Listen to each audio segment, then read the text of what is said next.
The first thing I heard wasn't the wind. It was three thin cries hidden inside it, like needles sewn into a blanket.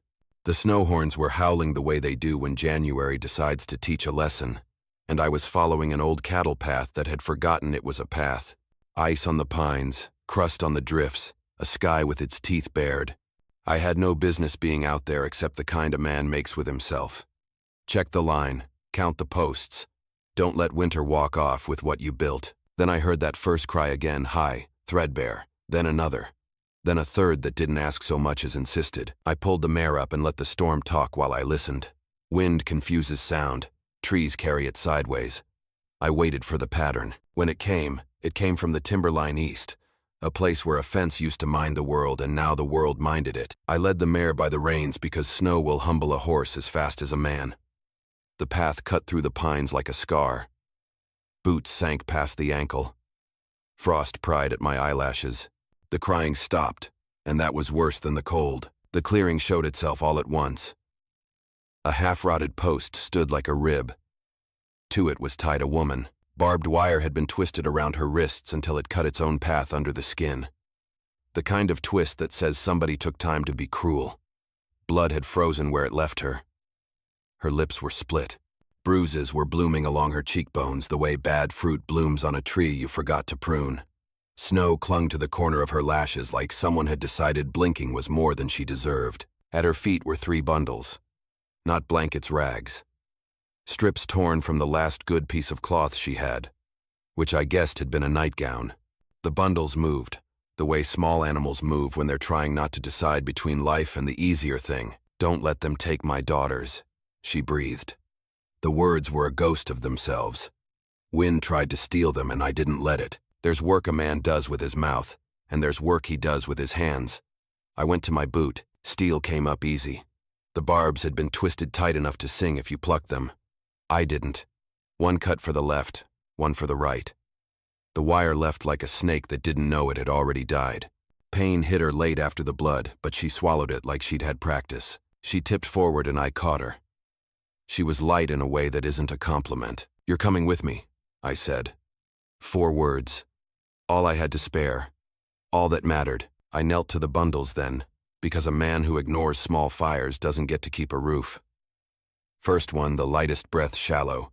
Skin gone, that strange marble cold that makes your hands ache to touch it. Second, quieter, but there. Third, fighting with a sound like a match trying to catch. "Still here," I told them. "All right." The mare snorted like she had an opinion, which she did. We both did. I pulled the wool from the saddle, wrapped the 3 into one, tucked them under my coat. I took my scarf and tied it this way and that until each little face had a pocket of warm air to argue with. Then I lifted the woman their mother, because that's what she was, no matter who tried to claim otherwise. I set her in the saddle first, the babies between us. I pulled the coat wide to cover all of it. She was shaking hard enough to make the leather creak. "Name?" I asked because names help people stay. Her mouth worked and almost didn't. "Clara?" she said. "Clara Quinn, Elias Creed." I said back, "Because if you're going to say a thing, say it plain." The half-mile to my cabin isn't much in August. In a January blowing like this, it turns into a country all its own. We took it a step at a time. Snow fought the mare. The mare argued back. The wind found every seam in my coat and reminded me what was owed. I leaned forward so my chest was a wall and my breath could be a poor man's stove. The babies went quiet, too quiet, and I said, "Breathe," into the top of the blanket as if the word itself could teach them how. "Not on my land," I told the storm, because sometimes you have to speak to things that don't listen. The cabin showed itself as a hump in the white. I shouldered the door because hands were full and patience was low. The night came in with us and then stayed where I put it, on the other side of the wood. Inside was 4 walls and the last of last night's ash. Cold has a way of taking up all the chairs. I laid Clara on the quilts by the hearth, set the babies in the basket lined with rabbit pelts where tools used to nap, and started the only sermon I know. Wood, spark, breath. The ash argued with me, then remembered its job. Flame took, and then thought better of it, and then took again. I fed it small, and then a little less small until the room changed sides. I hung my coat to steam and found the goat's milk I keep for the bad weeks. Iron on the hook, heat under it. Back of the knuckles to test. Then the pine spoon. I don't take credit for carving that spoon, and I take all of it. A man doesn't know what tool he's making when he makes it. The world tells him later. First, the lightest girl. Lips wouldn't. Then they did. A breath. Another. Second, stubborn at the start and then greedier than was decent. Third, the singer. Took to it like she'd been waiting for me to get my act together. Swallow, swallow, swallow. I didn't count sips so much as seconds, because seconds were the currency we were buying life with. I cleaned the worst of the blood off Clara's ankles with cloth warmed in water, because there's no sense in fixing one end of a thing and letting the other end rot. The wire marks under her wrists were bad, deep, and mean. I covered them and covered her again. Her skin was the color of old paper, and death takes a kind liking to that shade. She watched the fire the way people watch a train that might or might not stop at their station. I've been asked since what I thought of when I saw her tied to that post. I didn't. Thinking is what you do when you don't have to act.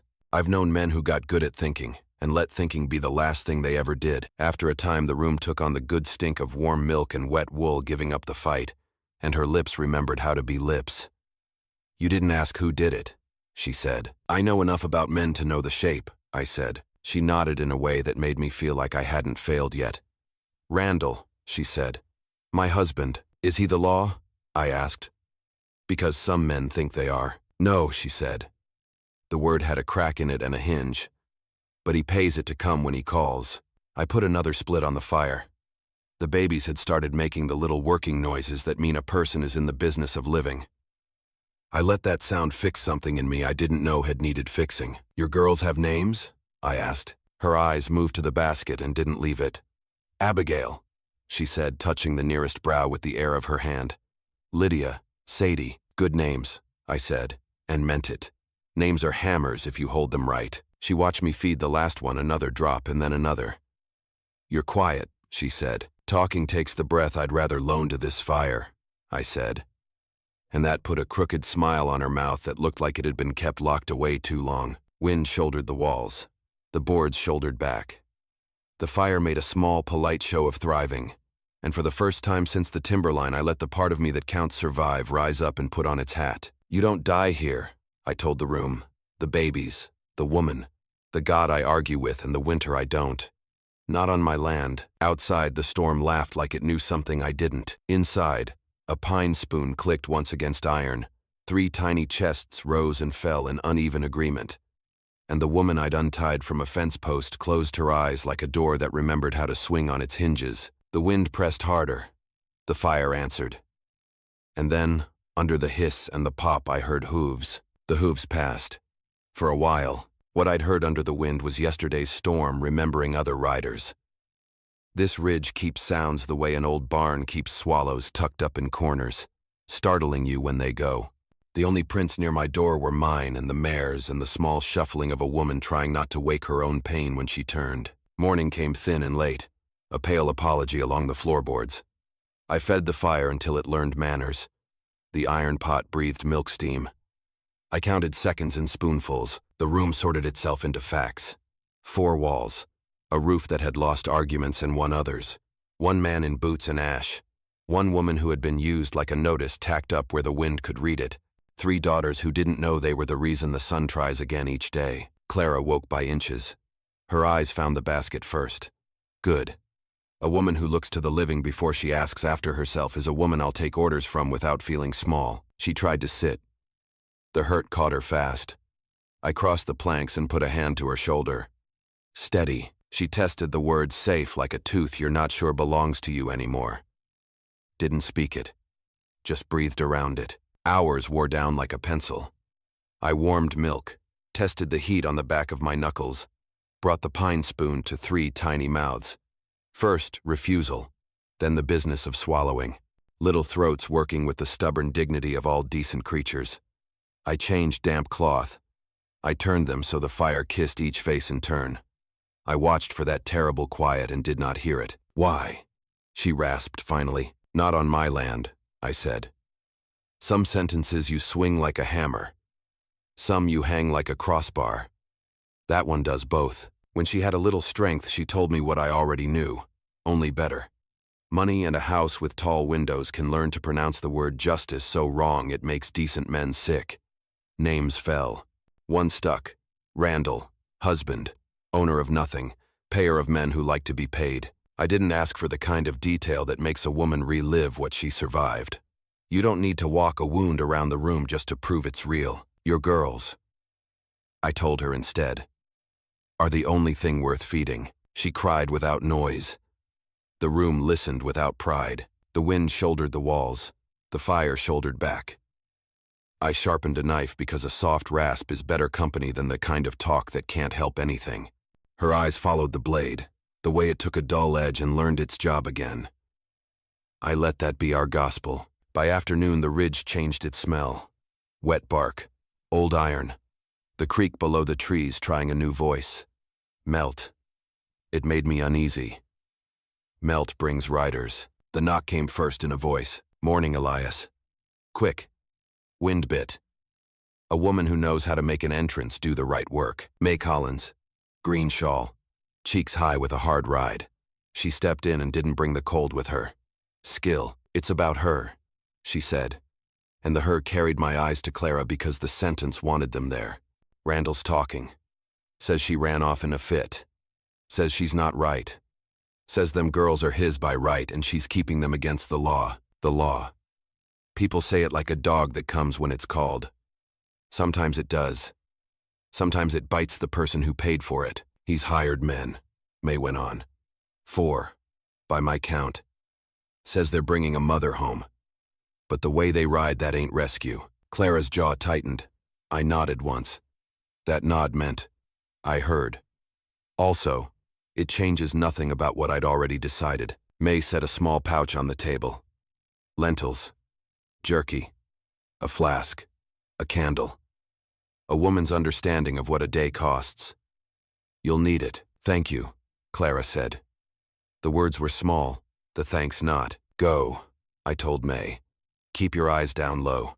Snow holds secrets on the ground better than the sky ever will. When she was gone, I went to work the way a man prays. With his hands, not his mouth.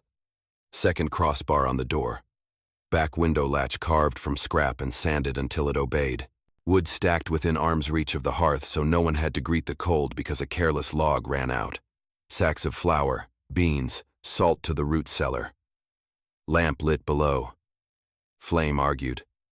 Settled. I packed the elk cloak where it could be grabbed blind and right. I set the old hunting knife in a place where someone frightened could find it and not have to hunt for the kind of courage steel lends. I stepped outside and asked the weather to work for me coat on a broomstick where the southern trail would dress it in menace. Lamp tucked behind a log to throw the wrong shadow. My mare tied down trail as if a hurried rider had left her. A small fire started past the bend. Smoke is gossip. Let it do what it loves. Back inside, Clara watched me like a person listens in church when the preacher finally says something true. If I say go, I told her, take the creek. It keeps secrets. Stay low. Don't stop. Don't look back. Looking back tells trouble it has the right to be followed. I can't leave you, she said. And it hit me like a kindness I wasn't sure I deserved. You'd be taking what matters the farthest it can go, I said. That's staying. Just not in one place. At dawn the world held its breath. No birds. No crack of ice, no friendly noises, the kind of quiet knives come wrapped in. It's today, I said. We wrap the girls into one animal of warmth. Jerky, dried apple in the satchel, the small blade into Clara's palm. If they catch you, I said, don't hesitate. On what? She asked. On anything that keeps them from finishing the sentence they started at that fence. She nodded like a soldier. A tired, new, furious soldier. She stepped out. Snow took her ankles in its teeth. The creek lay dark under the crust. She became part of the trees the way a person becomes part of a plan they didn't want and now intend to finish. Hooves. 4 sets. The first sound came into my yard like an idea I'd heard before and never liked. I went to the door and put my body where a door ought to be. I heard Clara's breath behind the timberline because a man who's learned a house learns what lives beyond it. I heard another sound then, small and righteous. A lantern's glass ticking as cold tried to boss it. Not theirs. A different swing. A different promise. I smiled. A small thing. A new thing. I opened my hand and let the hinge creak. The riders drew up. The storm peeled back. And the man with the scar down his cheek said the word, claim, right as another voice said, drop it. Mercy has a sound when it arrives late. It's the tick of a lantern that refuses to go out, the calm in a man's voice who wears the law like a well-made boot. Drop it, Sheriff Harlan Tate said, and the word did what gunfire sometimes can't. It made 4 men consider a future that didn't include the thing in their hands. Will Caro's shot came like punctuation. Clean, precise. Randall's pistol left his palm like it had remembered gravity and manners at once, skittered into a drift. Scarface cursed and met Snow a heartbeat later under Jonah Pike's shoulders. Elias stood in the door, blood seaming his shirt near the ribs, one knee bent where the rifle butt had greeted him.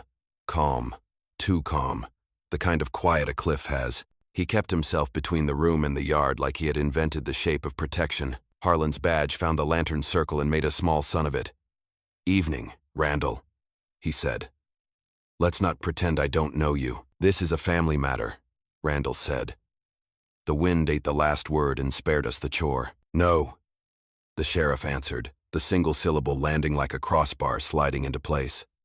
We retired that excuse when we built a gallows. Randall tried for a smile and found the wrong muscles. My wife is unstable, he said. She ran off in a fit.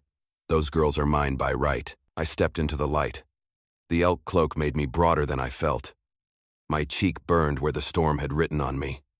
Say the part about the fence post, I said.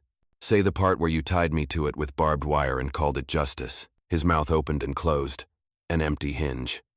He looked from the badge to the blood on Elias's shirt and back to me, as if choosing a story could change the past. Harlan's face did a small thing, a tightening, like a knot you trust because you tied it yourself.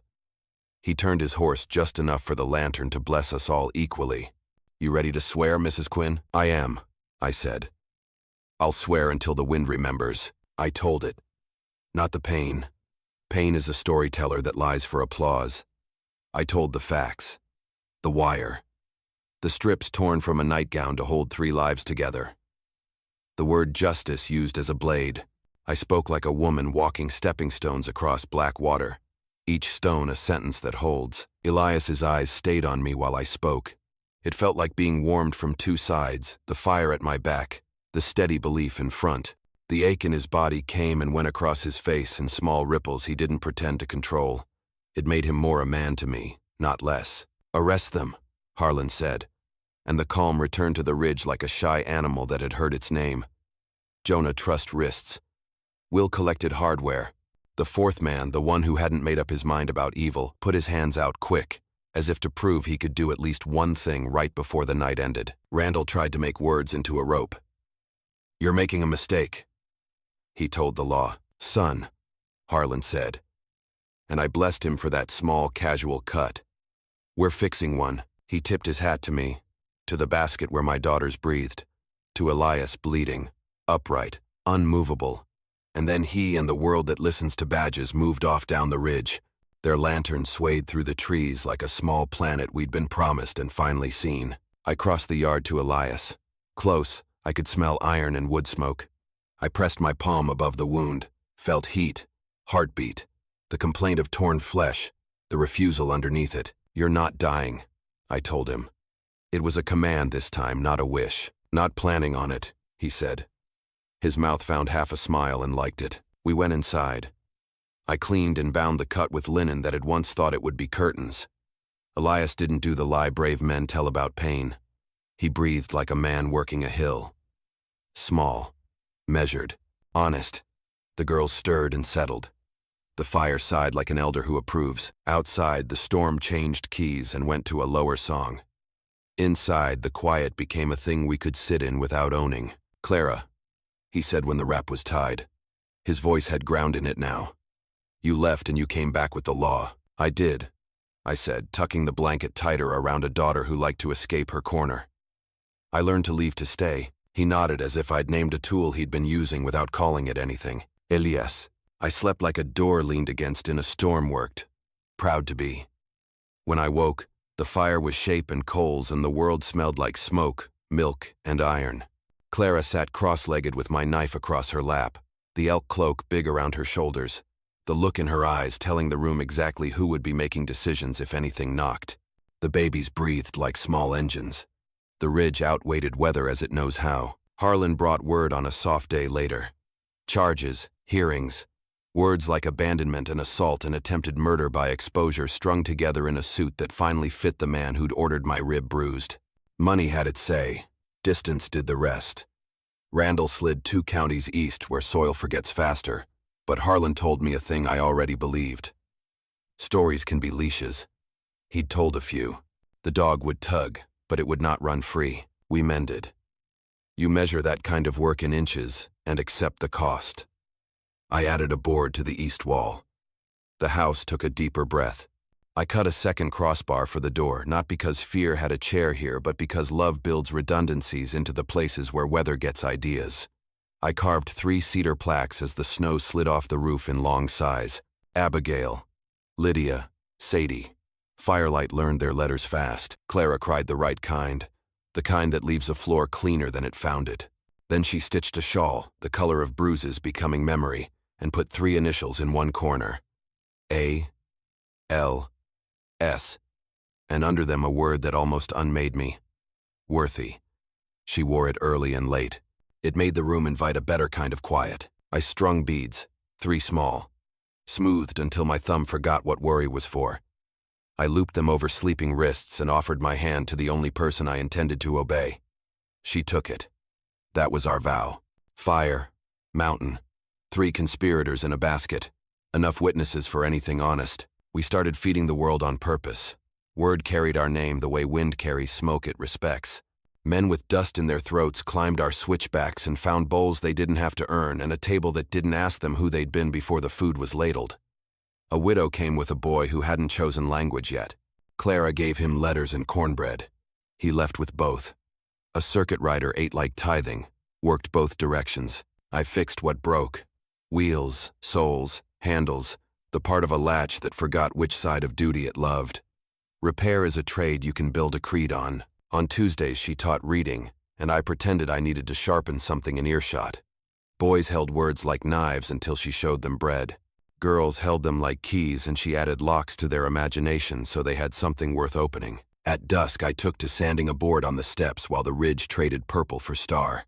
Clara brought 2 mugs and sat. Sometimes we spoke, sometimes we didn't.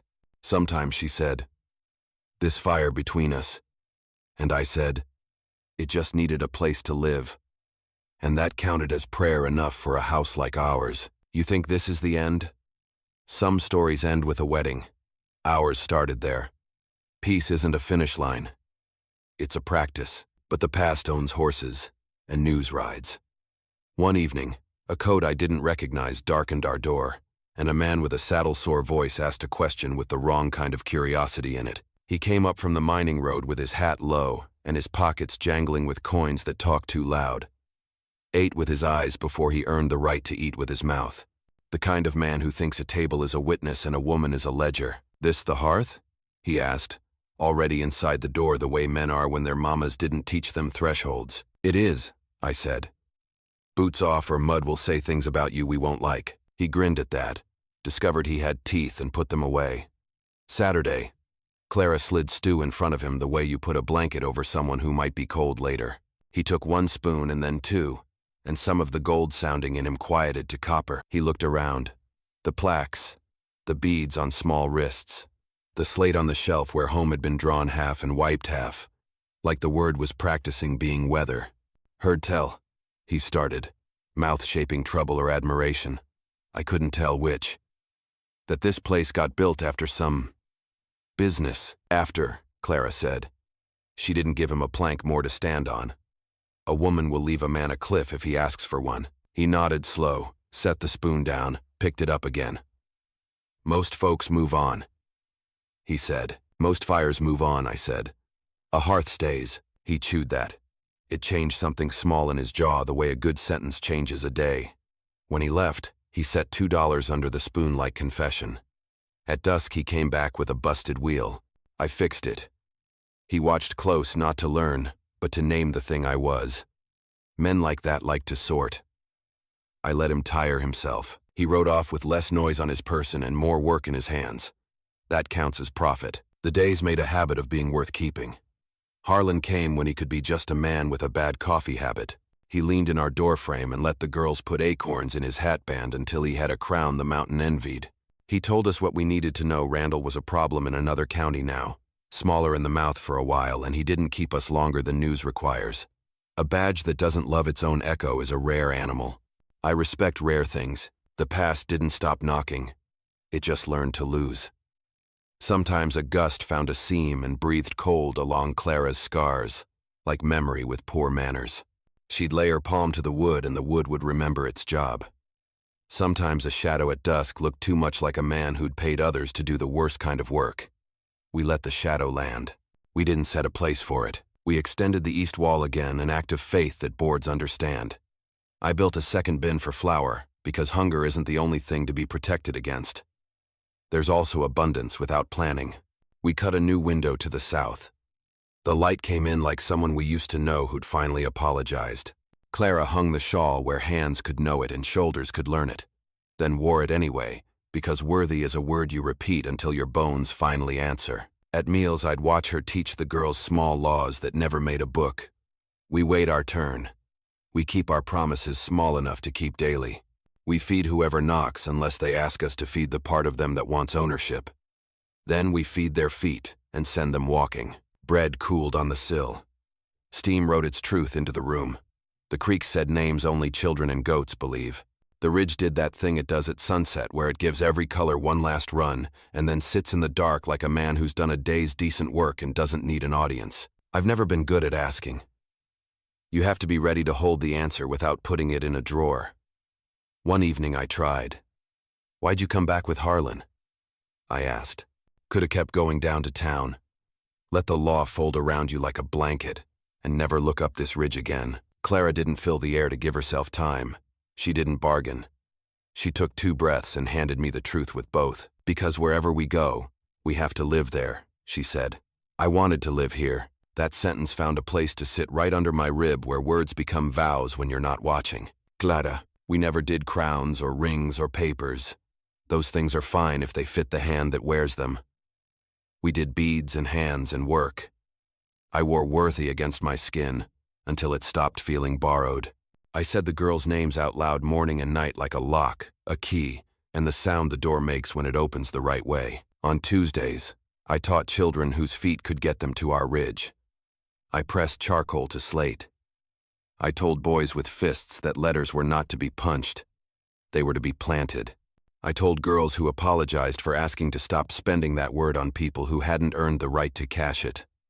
We learned fire, bread, home, law. We learned no and enough. We learned how to spell Elias because the girls wanted to, and because men like him are worth writing down. Sometimes at night I woke to owls. Sometimes to the wire singing in my blood. Sometimes to the sound of Elias breathing the way a man breathes when he's home and doesn't have to pretend sleep is a kind of guard duty. I learned to close my eyes and count the hearth. Flames, logs, coals, ash, heat, light, leftovers, promise. That's the order. When fear asked for a chair, I told it to sweep the floor first. Elias, weather throws tests without a schedule. The first hard snow of the next winter came sideways and loud, erasing tracks as fast as we made them. I battened shutters and listened for knocks that weren't going to come because decent people know better and indecent ones had learned. The girls lined their dolls along the hearth and named them jobs. Abby's doll was a fence. Lydia's was a book. Sadie's was a song and refused to stay still. Clara's shawl made a kind of nest for all of us to crowd into when the wind pressed its face against the windows and asked if we were tired of holding our line. We weren't. You think that's the end? It ain't.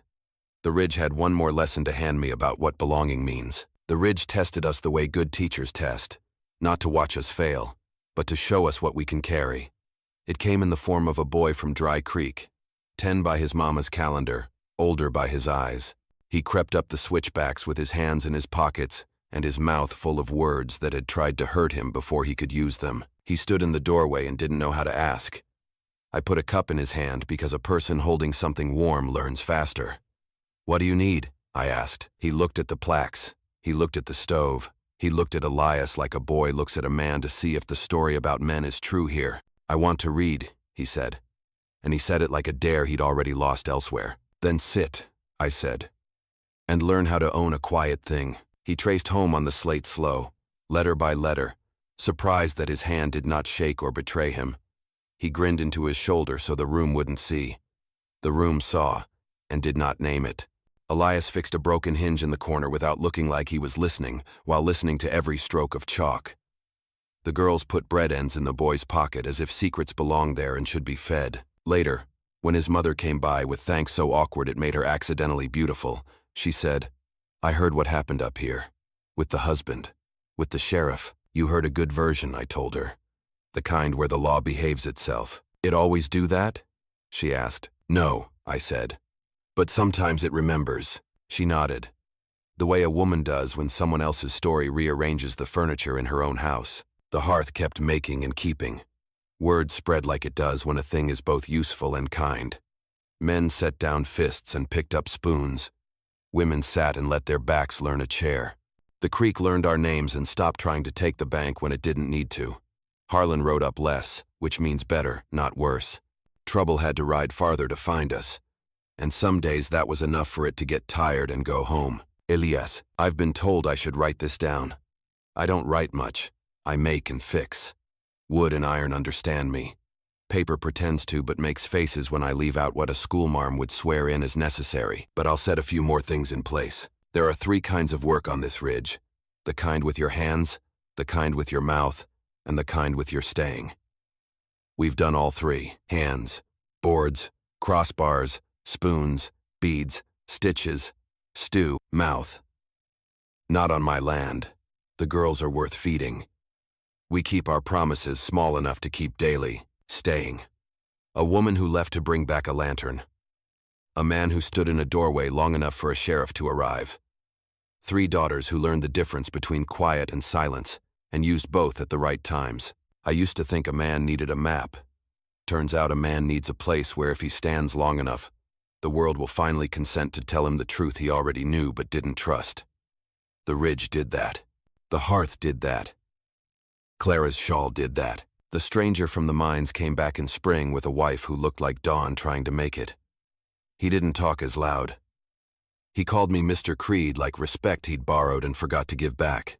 He said, "Thank you," to Clara twice and left a bag of coffee that tasted like he'd learned something about how gifts work. Sometimes at night, when the girls snore soft and the stove ticks its little psalm and the goat sighs in her sleep at some dream of softer grass, I go to the door and listen to the land listening back. The fence line hums a contentment I swear ain't wind. The creek says its small, relentless prayer. The mountain wears stars like it bought them cheap and intends to sell them to no one. I say the names out loud, because a man should not hold them in. Clara, I say. Abigail, Lydia, Sadia. Sometimes I add Harlan and May, and even Randall. Because a truth worth keeping doesn't get to pretend nothing bad ever touched it. The truth is better.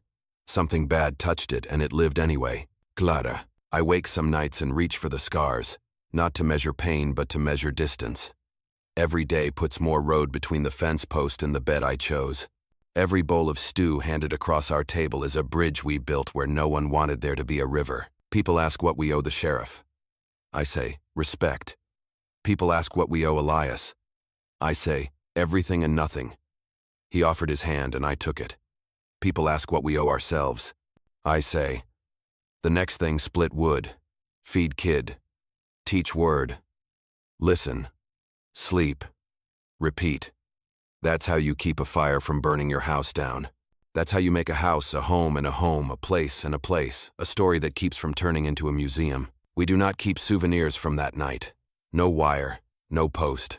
We keep the spoon, we keep the shawl, we keep the plaques.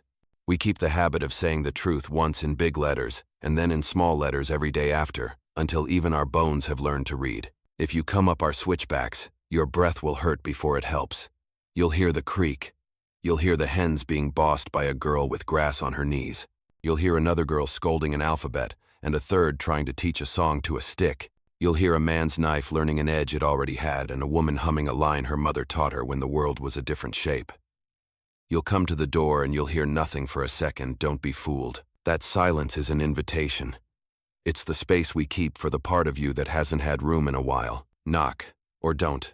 We open anyway. If you're hungry, eat. If you're tired, sit. If you're mean, keep moving until the meanness falls off. It will. The ridge is patient. The hearth is not interested in collecting trophies, only stories that know how to behave. And if you ever get so cold that your own name sounds far away when you say it, remember 4 words. A man spoke them to me in a storm and then spent the rest of his life proving he meant them. You're coming with me. I went. We stayed. The fire found a place to live.